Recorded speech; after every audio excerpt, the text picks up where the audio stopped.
ഈ ശീലം കല്യാണത്തിന് മുന്നേ തുടങ്ങിയതാണോ അതോ അത് കഴിഞ്ഞു തുടങ്ങിയതാണോ? മാത്രമല്ല ഞങ്ങൾ കേട്ടിട്ടുണ്ട് ഭാര്യയായിട്ട് അത്ര നല്ല ടേംസിലല്ലാന്നൊക്കെ. Shut up!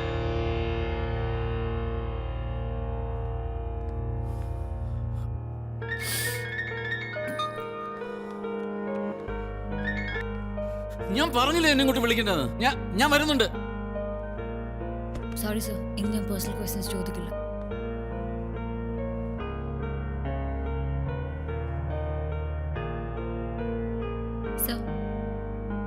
സർ, അഭിനയത്തെ കുറിച്ചൊരു സംശയം സർ.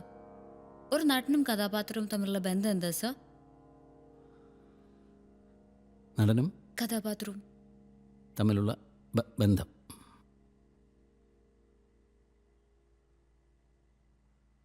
കൊട്ടത്തേങ്ങ. എന്ത്? കൊട്ടത്തേങ്ങ കണ്ടിട്ടുണ്ടോ? ആ അത് തേങ്ങ കണ്ടിട്ടുണ്ടോ? ആ തേങ്ങ ഉണങ്ങിക്കഴിയുമ്പോൾ അതിൻ്റെ കാമ്പുണ്ടല്ലോ, കാമ്പും ചിരട്ടം തമ്മിലിങ്ങനെ വിട്ടുപോകും. അപ്പോൾ അത് തൊട്ടില്ല, മുട്ടിയില്ല എന്ന് പറഞ്ഞിങ്ങനെ, മുട്ടിയിട്ടുണ്ടോ എന്ന് ചോദിച്ചാൽ മുട്ടിയിട്ടുണ്ട്, മുട്ടിയിട്ടില്ലെന്ന് ചോദിച്ചാൽ മുട്ടിയിട്ടില്ല. അപ്പോൾ ഈ തേങ്ങയും ചിരട്ടയും തമ്മിലുള്ള ഒരു മുട്ടിയില്ല അങ്ങനെ ഒരു ബന്ധമുണ്ടല്ലോ, അതാണ് ഒരു നടനും കഥാപാത്രവും തമ്മിലുള്ള ബന്ധം. മനസ്സിലായോ? ഇല്ല സർ. മനസ്സിലായില്ല. You are a journalist, huh? Am I right? So first you should know that what's the relationship between an actor and the character. ആദ്യം നിനക്ക് മനസ്സിലാവണം, എങ്കിലും നീ പറയുന്നത് മറ്റുള്ളവർക്ക് മനസ്സിലാവും. എന്താ ഞാൻ പറഞ്ഞത്? എന്താ നടനും കഥാപാത്രവും തമ്മിലുള്ള ബന്ധം? ഞാൻ പറഞ്ഞത് പറയൂ. ചിരട്ട, കൊപ്ര അവ തമ്മിൽ തൊട്ടില്ല. നടനും കഥാപാത്രവും തമ്മിലുള്ള ബന്ധം. തൊട്ടില്ല, തൊട്ടോ എന്ന് ചോദിച്ചാൽ തൊട്ടു, തൊട്ടില്ലേ എന്ന് ചോദിച്ചാൽ തൊട്ടില്ല. അതാണ് നടനും കഥാപാത്രവും തമ്മിലുള്ള ബന്ധം. യെസ്, അതാണ്.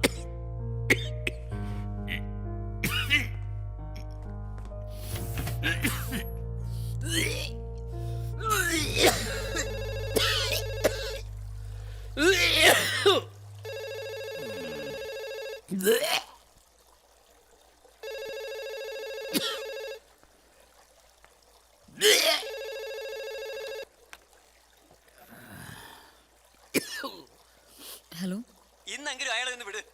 ഞങ്ങൾ എത്ര തവണ ഫോൺ ചെയ്യണം? അയാളുടെ ഭാര്യ ഇവിടെ മരിച്ചു കിടക്കുക, ഇവിടെ എല്ലാവരും കാത്തിരിക്കുക. ഇനിയെങ്കിലും ഒന്ന് വിട് പ്ലീസ്.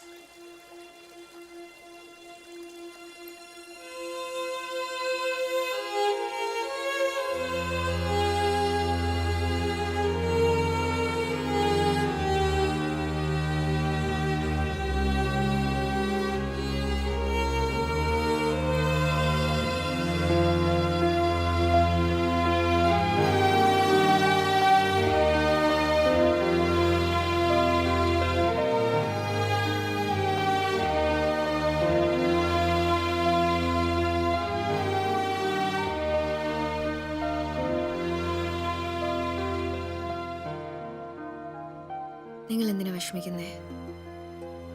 നിങ്ങളുടെ ആഗ്രഹം എല്ലാം നടക്കും. അതെ, എൻ്റെ അച്ഛൻ തന്ന 5 സെന്റ് സ്ഥലം അങ്ങ് വിറ്റാലോ?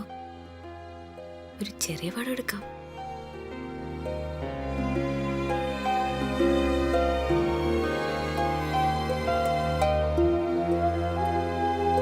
ഗൗരി, എടേ നിനക്ക് അറിഞ്ഞൂടെ നല്ല ട്രാഫിക് ജാമുള്ള സമയമാണ്, അങ്ങ് എത്താവുള്ളതാണ്. നീ പെട്ടെന്ന് ഇറങ്ങണ്ടോ?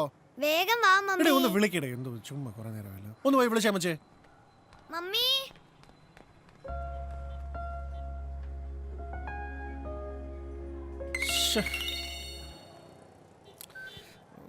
അറിയണ്ട, 11 മണിക്ക് എത്തും. നമ്മൾ ഇറങ്ങി ഇവിടുന്ന്.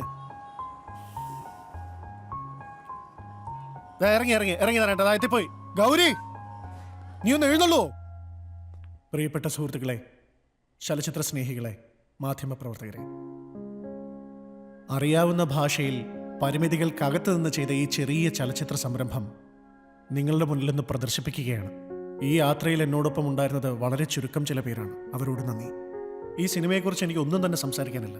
അത് സിനിമ തന്നെ സംസാരിച്ചോളൂ എന്നാണ് ഞാൻ വിശ്വസിക്കുന്നത്. ഒരു കാര്യം മാത്രം സൂചിപ്പിച്ചോട്ടെ, ദയവ് ചെയ്ത് നിങ്ങളുടെ മൊബൈൽ ഫോണുകൾ സൈലന്റ് മോഡിൽ ഇടുക. നാരായണേട്ടാ, ലൈറ്റ്സ് ഓഫ്.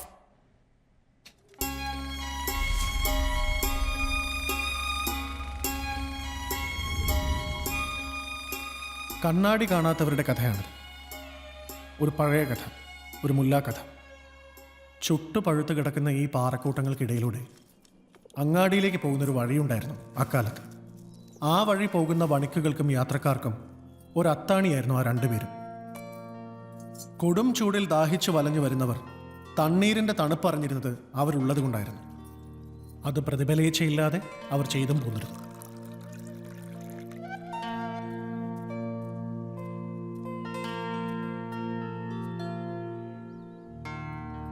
ഉം.